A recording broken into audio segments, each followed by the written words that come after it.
All right. Hello, everyone. Welcome to the Peacekeeper podcast. This is my new podcast. I am Christian Puckett.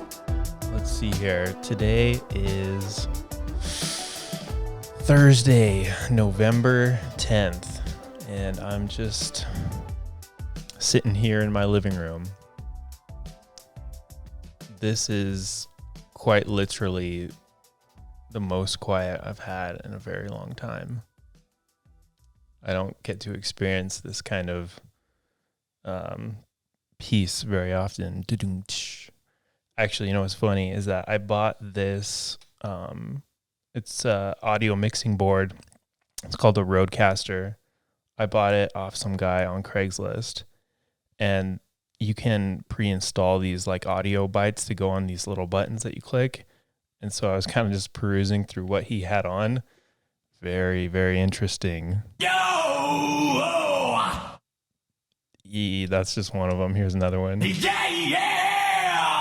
Oh my goodness. It's just so bad. I don't know what he was doing with this thing, but rest assured I will not be using those buttons anymore. Maybe I'll install some of my own, but they're not going to be like... Maybe I'll have to record something like that. Oh, man.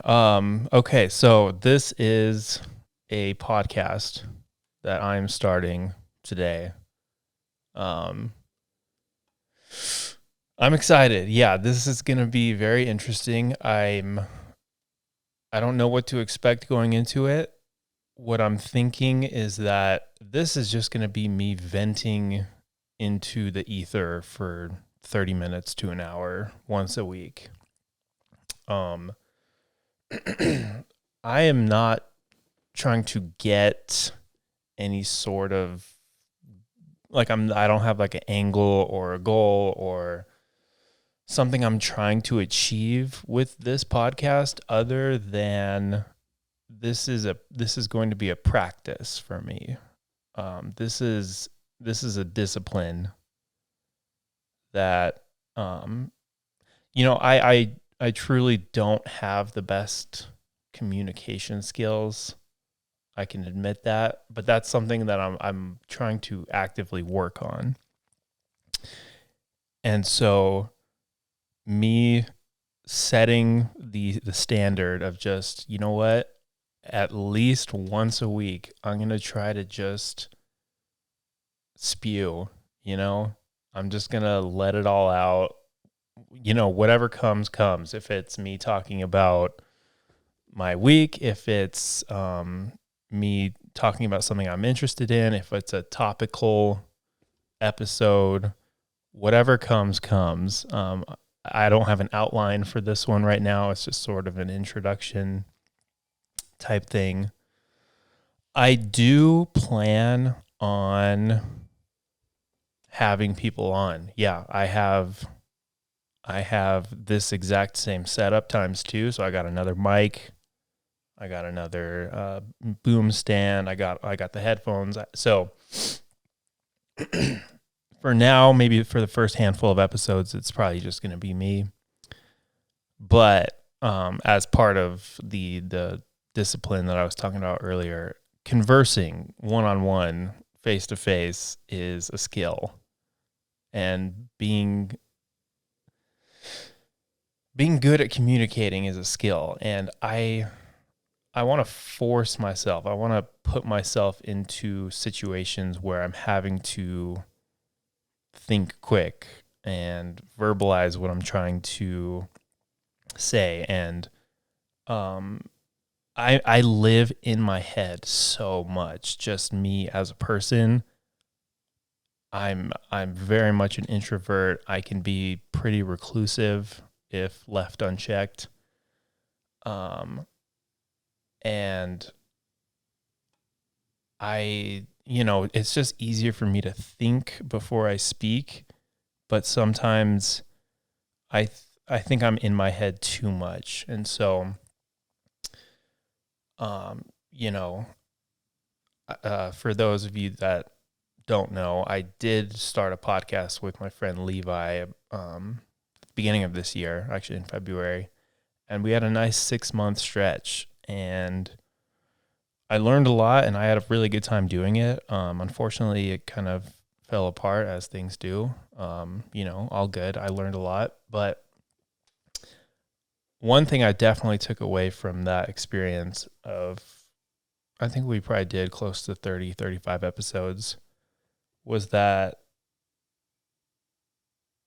it's kind of a, maybe, okay, I'm just speaking strictly for me, but in my world, that's been a lost art, is just having real intentional conversations with somebody for an hour, for 2 hours, however long.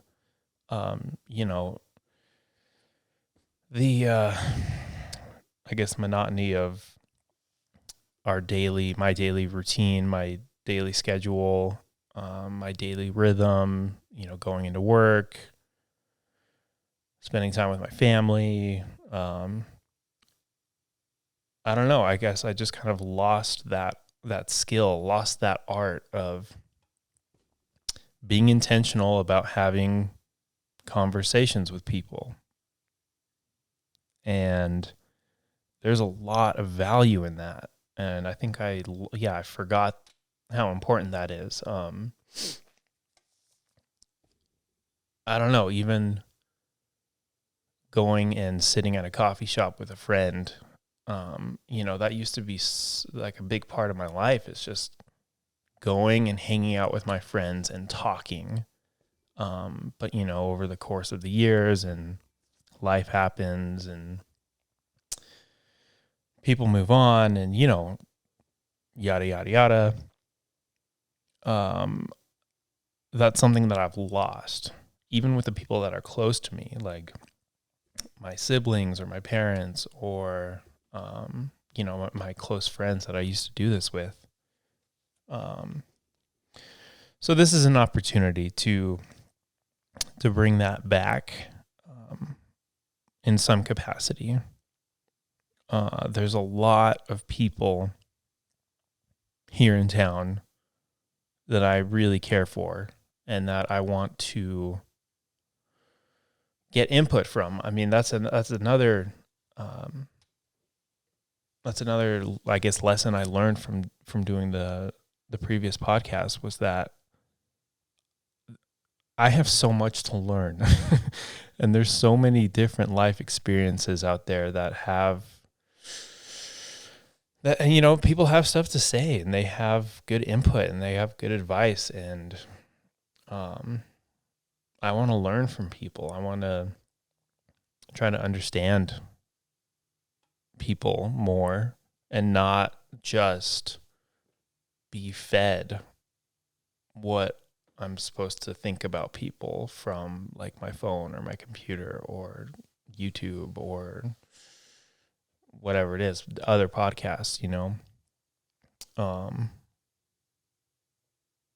I could literally just go all day with headphones in and just not not interact with anybody, not have conversations that should be had,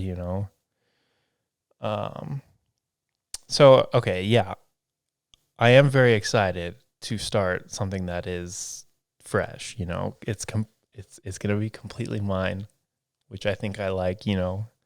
I like control. Yeah,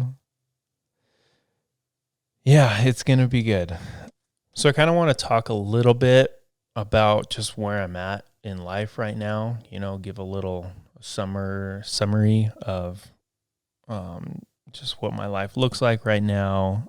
Again, I kind of want to emphasize to people that this podcast is going to be a selfish podcast. And what I mean by that is that this is very much for me. And if people tune in, if people listen, if people watch, all the power to you. Enjoy yourself, you do you.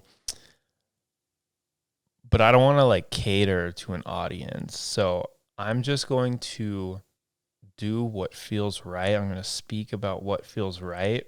And that's probably going to change over the course of this podcast. Everything, you gotta stay in motion. You gotta adapt. But I'm just going to do what feels right. And this week, what feels right is just giving a little summary, a little recap of, maybe this past year or two. And yeah, I'm just going to go for it. So right now I'm 27 years old.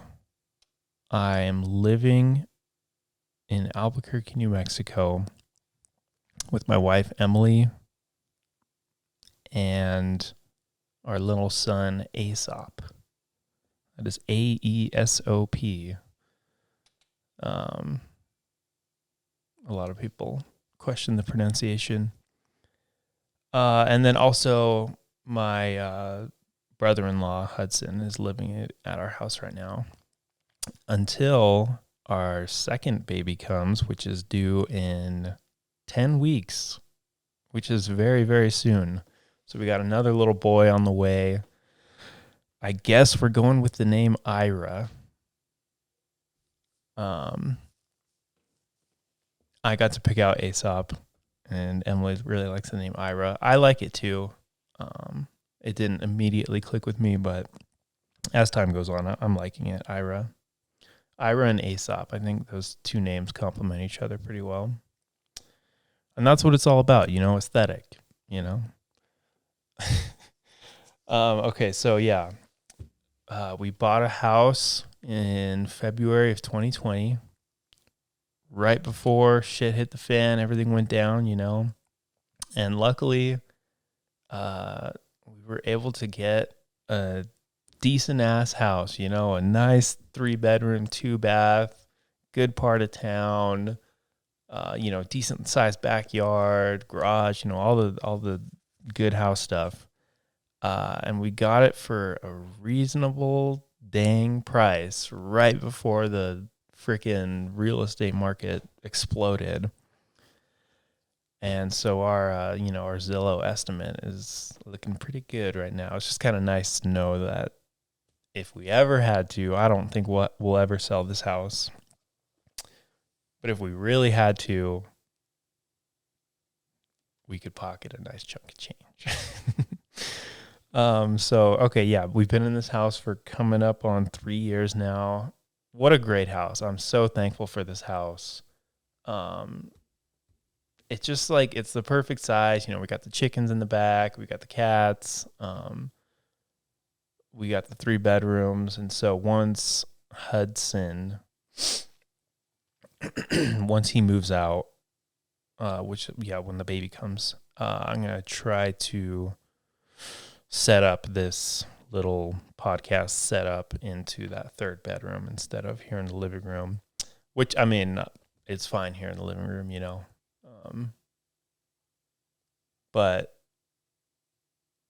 a lot of distractions in this room. Okay, where was I? So I'm working at Whole Foods Market, the one on Indian School in Carlisle, the one with the big arrow in front of it. It's cool,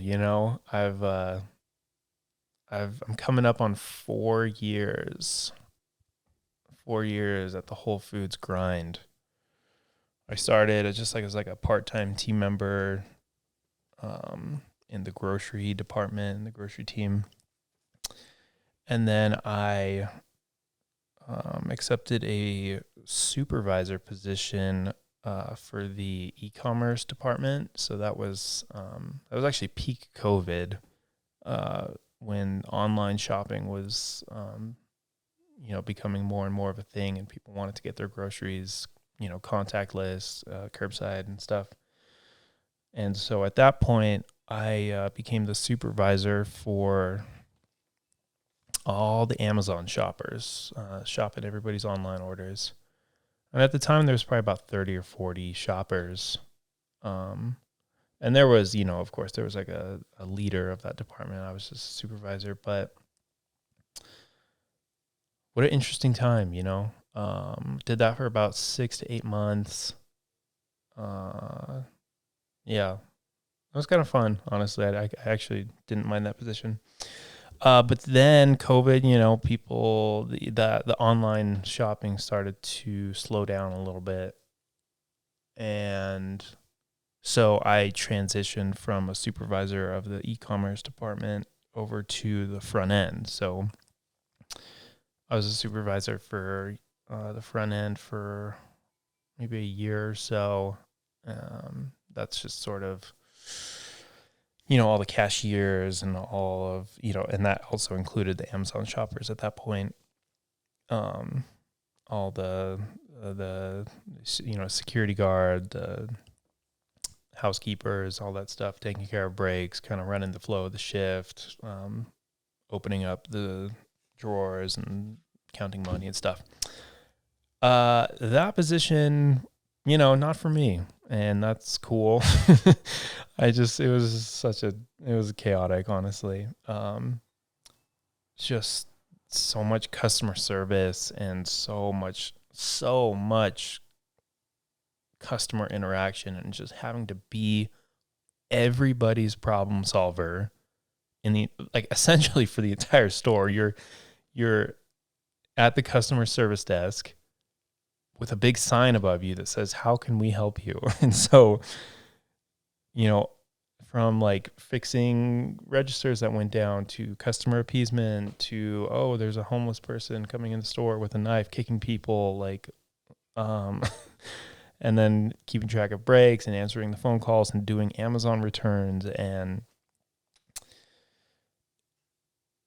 all while having to, be somebody that's, reliable and dependable and welcoming. You don't want to be just that guy that's just like stressed out and pissed off and not able to actually help out with the flow of the shift.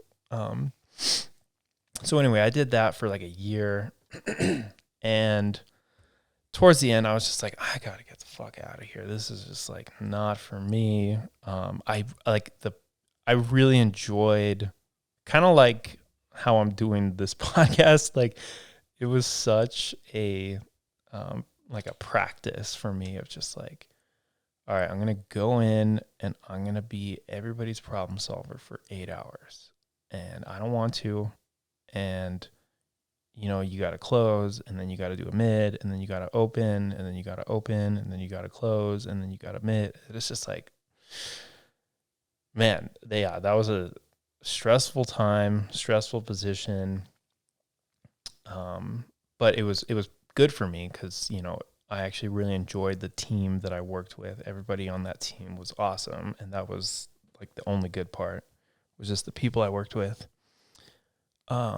But I just knew it wasn't sustainable. So I started, looking at other departments, and but maybe like a month after I realized I needed to switch spots, a produce receiver position opened up. And so I talked to that leader of that department, and I was like, yo, talk to me about this produce receiver spot. And he's like, oh, yeah, it's a set morning schedule, 6 a.m. to 2 a.m. every single, or not every day, but 5 days a week. Yeah, you're just going to, so we get, trucks 5 days a week of just all the produce. And my job is to break down all those pallets and put the product in the right spot in like the backstock area, so that the stalkers can come and, know where it's at and throw it on the floor. So, for the most part, it's a back of the house spot, set morning schedule, get to listen to podcasts, get some no customer service. And so I hopped on that immediately, just kind of slid over. And it is very physically demanding. Who would have thought, but all that produce, it's pretty interesting just thinking about the logistics of operating a flagship grocery store. Um, but yeah, a lot goes into it. But yeah, my humble position in that logistics line is I just break down the load. Um, we got the power jack to like move pallets around and get it off the truck and throw it in the cooler, break it down. And yeah, I calculated it one day, just the amount of weight I'm lifting per shift is anywhere from like 8,000 to 15,000 pounds per shift of just watermelons and potatoes and onions and bananas and just like all this heavy shit. But I actually really like it. It's like by far been my favorite position. Just because you can't beat that set morning schedule. That has just immediately become my top priority. It's just I need consistency. I need reliability. I need a set schedule. So, I wake up every single day at 5, show up at 6, and then break down freaking pallets of produce it usually takes like 4 to 6 hours. And then I'll spend like the last couple hours just, helping throw product and stuff. But recently, within the last week, I have also accepted a part-time receiver position. And so there's, store receivers who actually receive all the product that comes, through our doors, has to go through the receiving department. They're dealing with vendors, with all the different purchase orders and trucks and, local vendors and stuff. And so they're full-time, just receivers. And so I'm going to be doing that part-time alongside my produce receiving position. So, just this type of work, I think fits me a little bit more, just more logistics based, more back of the house, working with vendors, I guess more computer work and stuff. So as opposed to, hey, how can I help you? Oh, you got an Amazon return? Okay, let me answer the phone call while I help you out and also ring up this person. And oh, that person's trying to get in the bathroom and steal shit. It's like, okay, not for me. I'm going to go to the back of the house. So that's my Whole Foods rant, very thankful for Whole Foods. Especially during COVID, it was just nice to have a quote unquote necessary, or what was the terminology? Essential job, essential business. So that was good. What else? So as of today, actually, in fact, in 1 hour, I'm going to be starting to roast my own coffee. So still doing Stamina Coffee. That's been the plan for a long time now. Yeah, so I'm actually going to be roasting on like a legit roaster. I have I'll just say a connection here in town to where I can lease out or rent out their roaster for pretty dang cheap. And so I'm just starting with 20 pounds. I got 20 pounds of beans ready to go. And I'm really looking forward to that. I think that's going to be fun, just to start my own business, a little coffee roasting business. What's kind of ironic about that is that I'm actually not drinking coffee at the moment. I have coffee and I just have such a rocky relationship. It's a roller coaster. We always go back and forth, coffee and I. But yeah, right now I'm taking it easy. I'm letting off the gas a little bit. I think I'm realizing that I'm pretty sensitive to caffeine. especially in large quantities. I took a week off of coffee like a few weeks ago, and I felt pretty good. I'm not gonna lie. I was kind of supplementing with some like black tea and stuff. So I mean, looking back, I was getting less caffeine in for sure, but still I was ingesting caffeine.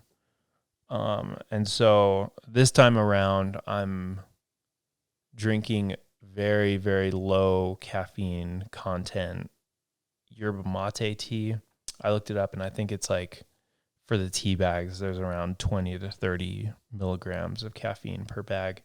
So I'm really just trying to reduce my caffeine intake. And then I kind of want to just eliminate it altogether. I've tried to go cold turkey so many times, and this is an addictive substance. There's no getting around it. So I'm not drinking coffee. I'm weaning myself off with some lower caffeine content teas.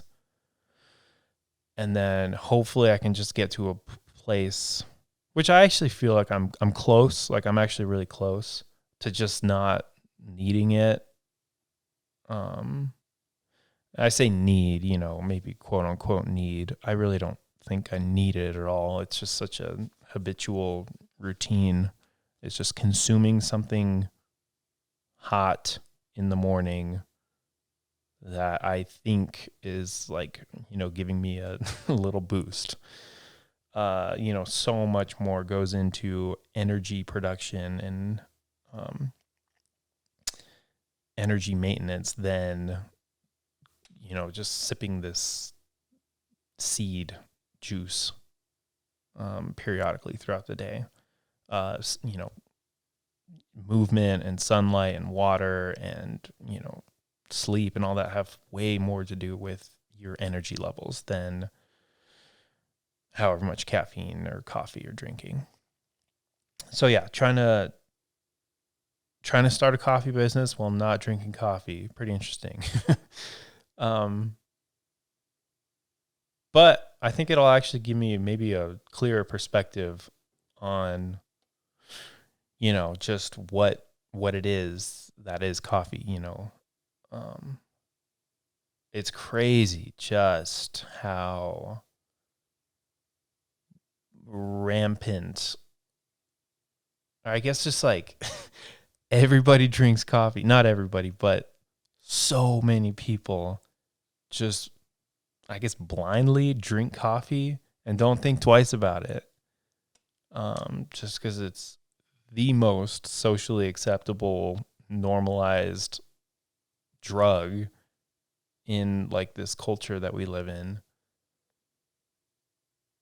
But if I can tap into that, community addiction, then maybe I can make a little bit of money. Oh man, money. It's tough. That's a tough one.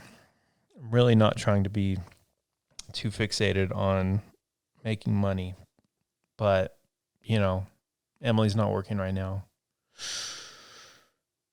And, it's just kind of up to me right now to bring in income for this season, once we are done having kids, Emily's going to, the plan is right now she's going to become a teacher. Once all the kids are in school, she'll become a teacher. And so, it'll be nice to have two incomes again. But right now, we're we're keeping it tight, trimming the fat off of, our loose spending. We're having to be very, very regimented and disciplined with our money spending because, trying to keep up with the Joneses in like this society we live in, our standard of living, just with phone bills and utilities and Wi-Fi and, of course, the mortgage and taxes and just all this stuff. I don't even know if it's requirements for living in today's age, but kind of feels like we need Wi-Fi. We need like phone service, and just like, so all this stuff is just based off one income. It's definitely doable, and we're doing it, but we're just having to be really tight with our budget. So yeah, starting the coffee business, doing the grind at Whole Foods. Those are sort of just like things I'm doing for work. But more to life than work. What else is there? I've been, people might be interested in this or not, but my podcast, my rules. I've been playing God of War. God of War Ragnarok just came out yesterday. And it's for people that don't know what it is, it's just a PS4, PS5 game that is part of a series that's just, one of the best, most top tier games you could ever play. These studios spend years, like 5 to 7 years working on this game. And it's just really fun. I've started playing it last night. And I don't know. I just kind of wanted to say I've been playing this video game because it's on my mind, I kind of enjoy playing video games. That's kind of a nice way for me to relax. It's kind of a nice stress reliever. But, with anything in life, you can't just spend all day playing video games, but if you use it as like a reward mechanism for after,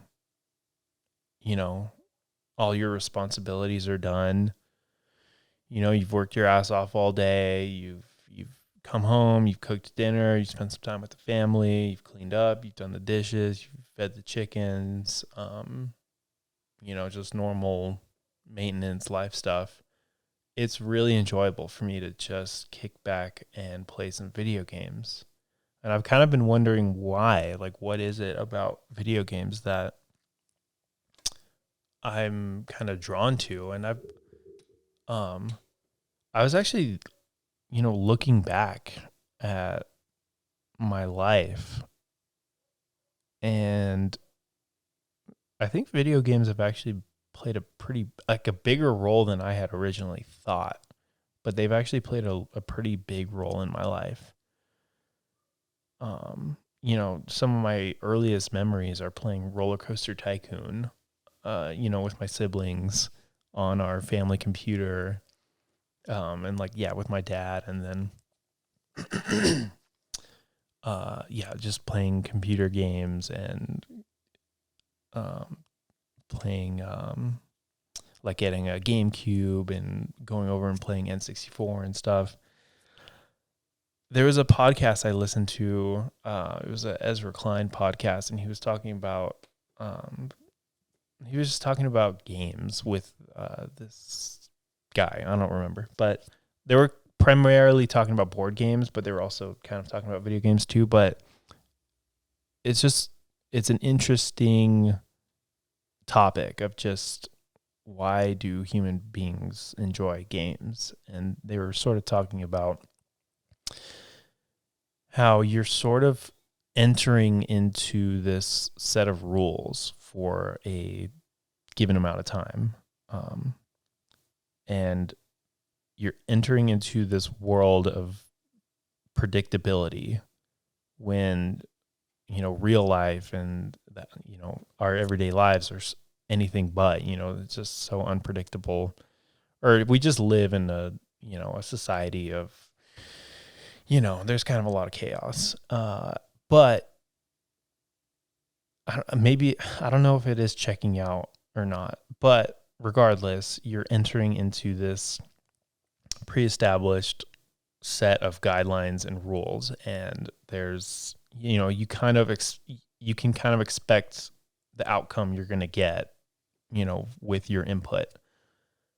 And there can be some absolutely incredible storytelling, in my experience, through video games. And I think especially more and more, I think the industry at large is actually, it's definitely behind the curve of, it's behind movies and television and, I guess books, not even books. That's a whole other thing. But if you, of course, if you play the right story, first person story driven video games, there's some awesome storytelling and some really cool experiences to be had. But yeah, so I've been playing God of War. That's been really good. And I'll just kind of move on. That's kind of all I have to say about that, Okay. I kind of think that's all I want to say for this week. This is just sort of me getting the ball rolling. Again, I don't really have any sort of outline or guide for this episode, but maybe for upcoming episodes, I'll probably do a episode on my health journey. I know people, some people might be curious about that. I kind of want to, every episode will probably be different, but I kind of do want to have an overall theme of focusing on health and wellness, and then whatever else comes up, health and wellness and then some, but maybe anchored on living a healthy life, living a healthy, balanced life, and answering some questions about physical health and maybe even spirituality and, mental health, all the good stuff. I'm kind of living in an existential crisis at all times, and that just kind of comes with having kids. Kind of just flips your world. Life is just so different than what I thought it was going to be, But yeah, I'm very, very, very, very excited, and I just wanted to get the ball rolling. So I'm guessing I'll probably be posting, probably on Thursdays. Yeah, I'm going to try my best to do once a week. I think consistency is very, very important with building something. And I do want to build something, but I also don't want it to control my life, because there's more things that are important than this. Okay, so I'm going to go get everything ready for this coffee roasting excursion I'm going to jump on. But thank you for listening.